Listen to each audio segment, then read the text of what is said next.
கூட்டணி குறித்து பேசுறதுக்காக காங்கிரஸ் பொதுச் செயலர் வந்திருக்கிறதா சொல்றாங்க. போன மாசமே கூட்டணி குறித்து அவங்க ஒரு கமிட்டி போட்டு அன்னாரி வளையம் அமைச்சிருந்தாங்க போல இருக்கு.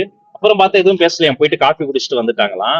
அதுக்கப்புறம் அது வந்து தகுந்த நேரத்தில் தான் அந்த வேலைகள் எல்லாம் சரியா நடக்கும். தொண்டர்களின் மன ஓட்டம் எப்படி இருக்கு, மக்களின் மன ஓட்டம் எப்படி இருக்கிறது, வாக்காளர்கள் மட்டும் கிடையாது, அவர்கள் கட்சியினுடைய தொண்டர்கள் மன ஓட்டம் எப்படி இருக்கிறது என்பதையெல்லாம் அவர்களின் தலைமை அவதானிக்க கூடும். அதனால அவர்களினுடைய செயல்பாடு, அவர்களினுடைய முடிவு அடுத்தடுத்துதான் தெரியும். It is too early, it should not be too early, should not be too late அப்படின்னு சொல்லுவோம் ஆங்கிலத்துல.